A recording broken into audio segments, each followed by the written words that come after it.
abanywanyi b'ibiganiro byacu abatwumviriza amarerero hirya no hino mu isi mu bice bigiye bitandukanye twizere ko muri amahoro kandi mukomeje kugenda muramererwa neza cyane abatwumviriza ngaha kuri ino mbonesha kure yacu ari nayo yanyu Burundi News TV mbonesha kure imwe rudende ibandanya kubashikiriza amakuru akomeye cyane amakuru yihuta agezweho aragaruka mu bigendanye n'umutekano politike diplomasi ndetse n'ibindi bigiye bitandukanye turabahaye ikaze abatwumviriza ngaha kuri Burundi News TV by'umwihariko kuri uyu wa gatatu kw'igenekerezo rya 30 gitugutu umwaka wa 2024 mwese ndabahaye ikaze muri rusange. Ingingo nkuru tugiye kugaruka ngaha muri kino gihugu cacu ciza c'u Burundi harakomeje kugenda haravugwa amakuru agiye atandukanye akomeje kugenda aragaruka ku bigendanye n'umutekano muri rusange. Minisitiri ubucuruzi n'inganda Prudence Sebahizi by'umwihariko niwe yahagarariye Perezida Paul Kagame arongoye igihugu c'ababanyi c'u Rwanda mu nama y'abakuru b'ibihugu bihuriwe by'umwihariko mu isoko rusange rya Afurika y'Iburasirazuba ry'Amajyepfo by'umwihariko komesa iteganyijwe ngaha mu gihugu cacu ciza c'u Burundi i Bujumbura ngaha muri kino gisagara ca Bujumbura nyine mu gihugu c'u Burundi. Iyi nama kandi iraba kuri ya 31 ukwakira 2024 yabanjirijwe n'ibikorwa bigiye bitandukanye birimo rero ibiganiro byahuje abashoramari bo muri komesa ndetse n'imurika bikorwa by'abashoramari bo mu ngeri zigiye zitandukanye muri rusange. Muraza kwinyemera mu kiganiro cy'uno mwanya tugaruka ku bindi bikorwa bigiye bitandukanye by'umwihariko cyane kwirebana n'ibiganiro biko birabera i Rwanda mu gihugu cangora birahuza u Rwanda ndetse na Repubulika Iharanira Intwaro Rusange ya Kongo ndetse by'umwihariko n'iki gihugu ca Angola nk'uko amakuru yama aradushikira.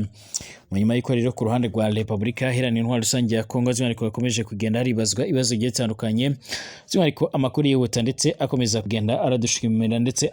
adafise ivumbi by'umwihariko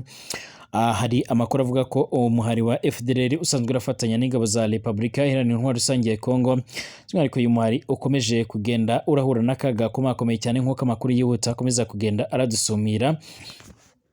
Ariko kugeza magingo yangaya abanyagihugu benshi bariko baribaza ndetse banagaruka ku bikorwa bigiye bitandukanye bariko bibaza ndetse banagaragaza by'umwihariko igishobora kuza gukorwa mu rwego rwo kugira ngo amahoro n'umutekano bashe kuba yogaragara muri ivyo bikorwa cyane ibikorwa bigendanye no kugarukana amahoro n'umutekano ku ruhande rwa FDLR. Benshi bariko baribaza bati ni zihe ngamba u Rwanda rushobora kuzokuraho by'umwihariko mu gihe FDLR yosenywa ku butaka bwa Repubulika Iharanira Intwaro Rusange ya Kongo. Byose ngenda bigusobanuriye muri kino kiganiro cy'uno mwanya nk'uko amakuru yama aradushikira cange kuko mfise amakuru adafise ivumbi akomeza kugenda arangira muri uno mwanya muri rusange. Muraza kunyemerera kandi ngaruke nuko yane makuru akomeje kugenda aravugwa. Abasoda benshi ku ruhande rwa Ukraine baratorotse igisoda nk'uko amakuru yama aradushikira cyangwa nk'uko ndi kugenda ndabibona mu nyuma y'iko ibikorwa byatandukanye by'icyo gisoda bikomeje kugenda birangirika ku buryo bukomakomeye cyane. Muraza kunyemerera kandi ngaruke nayo kuyende makuru akomeje kugenda aravugwa hirya no hino ku isi. Ndagushuje kandi ndakwifuriza ibyo byiza, ndakwifuriza amahoro y'Imana cyane, ndakwifuriza umugoroba mwiza cange ijoro ryiza bigendanye naho uherereye hose. Ndaguhaye ikaze mu mwanya w'ibiganiro byacu wowe utwumviriza bari mu gihugu cacu ciza c'u Burundi mu gisagara ca Bujumbura, abatwumviriza bari mu shagara bigiye bitandukanye abari mu mugwa mukuru wa politike Igitega, abari ku mitumba igiye itandukanye ndetse no mu bindi bice. Twizere ko muri amahoro kandi mukomeje kugenda biramererwa neza cyane. Ndabahaye ikaze ku banywanyi b'ibiganiro byacu abatwumviriza bari mu karere k'ibiyaga binini mu bihugu bigiye bitandukanye by'umwihariko ibihugu by'ababanyi, abatwumviriza bari mu Rwanda, abatwumviriza muri Uganda, Tanzania, Kenya ndetse no muri Congo, ari mu burengero bwa Afurika, mu bumanuko bwa Afurika ndetse na Afurika yo hagati. Mwese twizere ko muri amahoro kandi mukomeje kugenda muramererwa neza. Abatwumviriza bari ku mugabane w'Uburaya, Aziya, Australia, Amerika ndetse n'andi hose twizere ko muri amahoro kandi mukomeje kugenda muramererwa neza cyane muri rusange. Abatwumviriza kandi murereye mu bice bigiye bitandukanye twizere ko muri amahoro kandi mukomeje kugenda muramererwa neza cyane. Nimbara bwa mbere senga cyane kwanditse sabone kugira ngo ucuraronka amakuru n'ibiganiro byacu bane natwe 5 mu makuru tubandanya kugenda turabashikirizaho 5 ngaha kuri Burundi News TV muri rusange. Mu nyuma y'uko muri kino gihugu cyacu ciza c'u Burundi hakomeje kugenda aravuga ko Perezida Paul Kagame arongoye igihugu cy'u Rwanda ashobora kuza kwitabira inama irahuza abategetsi bagiye batandukanye babarizwa mu muryango wa Komesa. Mu nama itegerejwe mu gihugu cyacu ciza c'u Burundi igomba kuzoterana ku minsi wezo kwigenekerezo rya 31 ukwezi kw'icumi na 2024 haramaze kugenda haramenyekana yuko by'umwihariko Bujumbura Minisitiri Sebahizi yahagarariye Perezida Paul Kagame mu nama ya komesa nk'uko amakuru yama aradushikira muri rusange. Ni mu nyuma y'uko ibimenyesha amakuru bigiye bitandukanye byakomeza kugenda bigaragaza ko Perezida Kagame ashobora kuza kwitabira iyo nama, mu nyuma y'uko by'umwihariko mu bice bigiye bitandukanye hakomeje kugenda hagaragara ibice bigiye bitandukanye, cyane cyane amafoto ya Perezida Paul Kagame arongoye icyo gihugu cy'ababanyi cy'u Rwanda. Ariko kandi kuri rundi ruhande benshi bebazaga uburyo umutekano ndetse n'umubano w'abategetsi bombi wongeye kugenda uragaragara mu gihe Evariste Ndayishimiye akomeze kugenda abonana arahaye ahereza umunano abategetsi bagiye batandukanye barimo abayirongoye isi hirya no hino ku isi. Igihugu cy'ababanyi cy'u Rwanda cyarakomeje kugenda kirashinzwe mu kugira uruhare mu gonganya umutekano w'igihugu cyacu cyiza cy'u Burundi biciye mu muhari w'abaroberi wa Red Tabara. Icyakora ku rundi ruhande abo muri icyo gihugu cy'ababanyi cy'u Rwanda ntibari umunwa mu kugaragaza ndetse no kwerekana neza ko ibyo bikorwa byose atari ukuri. Minisitiri w'ubucuruzi ndetse n'inganda Prudence Sebahizi yarahagarariye Perezida Paul Kagame by'umwihariko mu nama y'abakuru b'ibihugu bihuriwe by'umwihariko mu isoko rusange rya Afurika y'Iburasirazuba by'umwihariko ry'Amajyepfo komesa by'umwihariko iteganyijwe i Bujumbura mu gihugu cyacu cyiza cy'u Burundi. Iyi nama iraba by'umwihariko kuri ya 31 Gitugutu 2024 ikaba yaje kugenda irabanjirizwa n'ibikorwa bigiye bitandukanye birimo rero ibiganiro byahuje abashoramari muri komesa ndetse n'imurikabikorwa ry'abashoramari bo mu ngeri zigiye zitandukanye nk'uko byemejwe na Minisitiri by'umwihariko w'ubucuruzi n'inganda kuri wa 29 Ukwakira 2024. Minisitiri Sebahizi nk'uko amakuru yamara dushikira yitabiriye inama y'Abaminisitiri y'ububanyi n'amahanga by'umwihariko muri komesa yigarire ku bufatanye mu guteza imbere ubukungu hagati y'ibihugu bihuriye muri iri soko nk'uko amakuru yama aradushikira. Iyi minisiteri yaragize iti Minisitiri Prudence Sebahizi ari Bujumbura aho rero by'umwihariko ahagarariye nyakubahwa Perezida Paul Kagame by'umwihariko arongoye igihugu cy'ababanyi cy'u Rwanda mu nama igira 23 y'abakuru b'ibihugu rero na za guverinoma cyangwa se n'amareta ya komesa by'umwihariko yabanjirijwe n'iya 19 y'abaminisitiri y'ububanyi n'amahanga nk'uko amakuru yama aradushikira. Ubunyamabanga bukuru bwa komesa kandi busobanura kuri iyi nama y'i Bujumbura abakuru b'ibihugu ndetse n'amareta by'umwihariko bazaganira ku bibazo bigiye bitandukanye Afurika ifite cyane mu bukungu buhungabanywa n'imihindagurikire y'ikirere. Bizateganyijwe ko kandi by'umwihariko bazaganira ku buryo rero bwo kongerera by'umwihariko agaciro ibikoresho by'ibanze bituruka muri utu turere ndetse no gushakira urubyiruko imirimo binyuze mu guteza imbere urwego rw'ubucuruzi rw'amabuye y'agaciro cyangwa se kwimba ubutare ndetse n'ubukerarugendo. Perezida w'u Burundi Evariste Ndayishimiye kandi azashyikirizwa inshingano z'ubuyobozi bukuru bwa komesa asimbuye Hakainde Hichilema by'umwihariko wa Zambia wari uzimazeho umwaka umwe nk'uko amakuru yama aradushikira cange nk'uko amakuru akomeza kugenda aradusumira nk'uko bikomeza kugenda biragaragara muri rusange. Kugeza amagingo aya kandi birateganyijwe ko hagomba kurabira hamwe rero ibikorwa bigiye bitandukanye bigendanye no kugarukana amahoro n'umutekano mu karere k'ibiyaga binini, mu gihe mu karere muri kano karere ibibazo bigendanye n'umutekano bikomeje kugenda bigaragara ndetse bikomeje kugenda birafata indi ntera nk'uko amakuru yama aradushikira cange ako amakuru akomeza kugenda aradusumira muri rusange. Haba muri Repubulika Iharanira Intwaro Rusange ya Kongo, ha mu gihugu c'ababanyi by'umwihariko mu bihugu bigiye bitandukanye birimo Somalia, Repubulika ya Centrafrica ndetse no mu bindi bice bitandukanye, ibigendanye n'amahoro n'umutekano byarakomeje kugenda birazamba ku buryo bikomakomeye cyane ku buryo ibihugu bigiye bitandukanye byinshi byaragiye birarongeka abasoda bagiye batandukanye mu bikorwa bigendanye no kugarukana amahoro n'umutekano nk'uko amakuru yama aradushikira. Nubwo bihagaze bityo kandi by'umwihariko ku ruhande rw'igihugu cacu cyiza cy'u Burundi abasoda bagiye batandukanye bararungitswe ku butaka bwa Kongo, muri Repubulika ya Centrafrica, muri Somalia mu bikorwa bigiye bitandukanye bigendanye no kugarukana amahoro n'umutekano. Icyakora abanyagihugu ntibajya mu kugaragaza ko batewe impungenge ndetse banahangayikishijwe n'uburyo hakomeje kugenda ribonekeza ibikorwa bigiye bitandukanye bigendanye by'umwihariko n'umutekano muke muri kino gihugu cyacu cyiza cy'u Burundi, mu gihe bivuga ko hari amahera menshi cyane yo barishyuwe igipolisi mu bikorwa bigendanye no kugarukana amahoro n'umutekano mu buryo busesuye muri rusange. Tugaruke ku yandi makuru akomeje kugenda aravugwa nga mu karere k'ibiyaga binini nk'uko amakuru yama aradushikira. Uyu munsi kwa gatatu kwigenekerezo rya 30 Gitugutu umwaka wa 2024 haje kugenda aravugwa ko hari ibiganiro by'umwihariko bikomakomeye cyane bire ko birahuzwa intasi cyangwa se bari ku ruhande rw'ubutasi bw'u Rwanda ndetse na Kongo ndetse by'umwihariko na Angola i Rwanda muri icyo gihugu cya Angola. Abantu benshi barakomeze kugenda baribaza bati nize ngamba by'umwihariko u Rwanda rushobora kuza gukuraho nk'uko amakuru y'amara dushikira mu gihe FDLR yosenywa. Mu biganiro bya Rwanda u Rwanda rwaremeye by'umwihariko rwaremereye Angola ko by'umwihariko ruzokuraho ingamba z'ubwirinzi rwashyizeho by'umwihariko mu gihe umuhari w'iterabwoba wa FDLR uterwa inkunga n'ubutegetsi bwa Repubulika Iharanira Intwaro Rusange ya Kongo by'umwihariko wosenywa. FDLR iramaze igihe irakorera mu burasirazuba bwa Repubulika Iharanira Intwaro Rusange ya Kongo. Abajejwe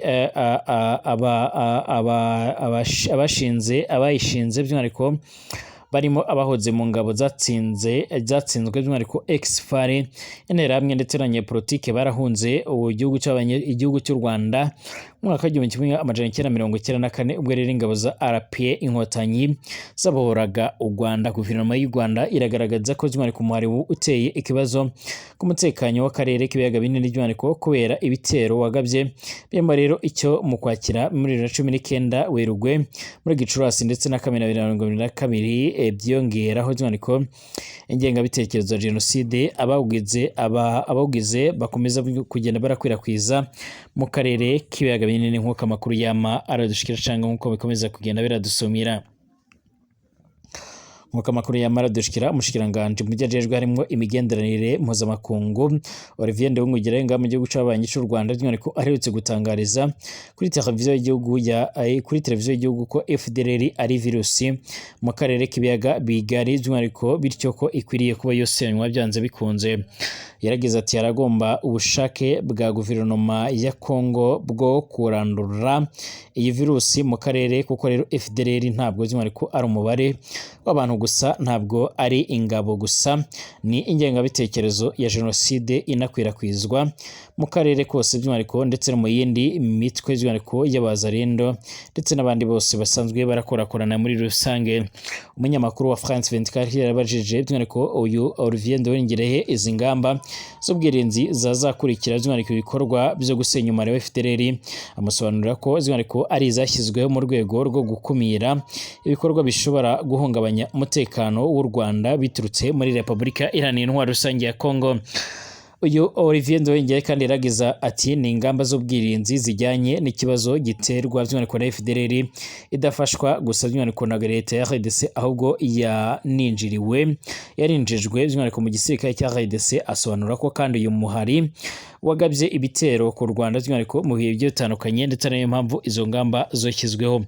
Umunyamakuru yaramubajije niba by'umwihariko ingamba z'ubwirinzi ari ingabo by'umwihariko amusubiza ati ntabwo ari ingabo, ni ingamba z'ubwirinzi nk'uko rero by'umwihariko nabigaragaje kandi by'umwihariko zijyana n'ikibazo cya FDLR by'umwihariko yinjijwe mu ngabo za RDC. Hiyongeraho kandi ko imvugo by'umwihariko imvugo gashonza ntambara zo ku ruhande imvugo gashozanama zo ku ruhande rwa leta ya Kongo by'umwihariko rwa leta RDC ndetse na Perezida Tshisekedi ubwe by'umwihariko yivugiye kenshi ko ashaka guhindura leta y'u Rwanda ndetse no kurasa i Kigali nk'uko amakuru yama aradushikira. Olivier Nduhungirehe kandi yaragaragaje ko by'umwihariko mu gihe FDLR ifise umugambi mubisha ku Rwanda by'umwihariko abo muri leta ya RDC nabo by'umwihariko bakaba bigamba ko rero bashaka gutera iki gihugu by'umwihariko byari ngombwa ko hoshyirwaho ingamba by'umwihariko zo gukumira ibyo bikorwa byose nk'uko amakuru yamara dushikira. Birateganyijwe ko by'umwihariko uyu munsi hashobora kuza gufatwa imyanzuro ikomakomeye cyane iraza gufatirwa i Rwanda mu gihugu cya Angola mu rwego rwo kugira ngo habashe kuba horeberwa hamwe ibikorwa bigiye bitandukanye nk'uko amakuru yama aradushikira agendanye no kugarukana amahoro n'umutekano nk'uko amakuru yama aradusumira cyangwa se nk'uko bikomeje kugenda biragaragara. nubwo bihagaze bityo kandi ibihugu bigiye bitandukanye byose ntibigeze birishimira gahunda zigendanye no guhura ndetse no guhuza ku Rwanda ndetse na Repubulika Iharanira Intwaro Rusange ya Kongo, ibihugu birimo nka ibihugu birimo nk'u Burundi ndetse n'ibindi bice bigiye bitandukanye, aho byagiye bigaragaza ko by'umwihariko aya matati ashobora kuza gufata indi ntera nk'uko amakuru yama aradushikira canke nk'uko amakuru yama aradusumira muri rusange. Kugeza ubu ngubu kandi by'umwihariko birateganyijwe ko ibiganiro biraza kugenda biravamo hiyongeramo ibindi biganiro bikomakomeye cyane biza kugenda birahuza abategetsi bagiye batandukanye nk'uko amakuru yama aradushikira canke nk'uko amakuru yama aradusumira. Yoweri Kaguta Museveni by'umwihariko yavuze ibyo yaganiriyeho by'umwihariko na Tshisekedi yatumije i Kampala. Perezida Felix Antoine Tshisekedi Tshilombo by'umwihariko wa Repubulika Iharanira Intwaro Rusange ya Kongo kuri uyu wa gatatu yagiriye uruzinduko i Kampala mu gihugu cya Uganda, rwasize yakiriwe anagirana ibiganiro na Perezida Yoweri Kaguta Museveni arongoye icyo gihugu. N'uruzinduko kandi rwamaze amasaha make, Tshisekedi akaba yari yararutumiwemo na Perezida Yoweri Kaguta Museveni arongoye igihugu cy'ababanyi cya Uganda. Ibiganiro by'abakuru b'ibihugu kandi by'umwihariko byarabereye muri Perezidansi ya Uganda Entebbe, bibera by'umwihariko mu muhezo nk'uko amakuru yama aradushikira cyangwa amakuru akomeza kugenda aradusumira. Perezida Yoweri Kaguta Museveni abinyujije ku rukuta rwe rwa X yitwa Twitter yaravuze ko ibiganiro bye na Tshisekedi byibanze ku bibazo by'umutekano mu burasirazuba bwa Repubulika Iharanira Intwaro Rusange ya Kongo byugarije akarere ndetse n'imishinga Uganda imaze igihe ifitanye ndetse na RDC. Yaragize ati kuri iki gicamunsi nakiriye muri Perezidansi Perezida wa Repubulika Iharanira Intwaro Rusange ya Kongo Felix Antoine Tshisekedi Tshilombo ku bibazo twaganiriye by'umwihariko harimo ic'umutekano muke cyane by'umwihariko hagati ya Uganda ndetse na RDC, umutekano w'akarere ndetse no kubaka ibikorwa remezo by'umwihariko imihanda idufitiye inyungu n'ubukungu twembi nk'uko amakuru yama aradushikira. Museveni utasobanuye birambuye ibiganiro cyangwa se ku ngingo yunzemo ko by'umwihariko we na mugenzi we Tshisekedi bemeranyije ko icyo Kongo by'umwihariko ikeneye ni nacyo Uganda ikeneye. Bwana Tshisekedi kandi yagendereye Uganda mu gihe ingabo za leta ya RDC zikomeje kurwanira by'umwihariko n'inyeshamba za M23 mu burasirazuba bwa Repubulika Iharanira Intwaro Rusange ya Kongo, mu burasirazuba bwa Repubulika Iharanira Intwaro Rusange ya Kongo. Impande zombi ziramaze icyumweru by'umwihariko kirenga zirwanira muri teritwari ya Walikare by'umwihariko muri teritwari ya Walikare mu ntara Kivu y'Amajyaruguru, ndetse amakuru avuga ko M23 yatanguye gusatira intara ya Chopo. Raporo y'impuguke za ONU yarasohoye by'umwihariko muri Kamena uyu mwaka wa 2024 irashinze igisirikare cya Uganda gufasha ziriya nyeshyamba ziyobowe na General Sultan Makenga. Perezida Museveni ku inshuro nyinshi by'umwihariko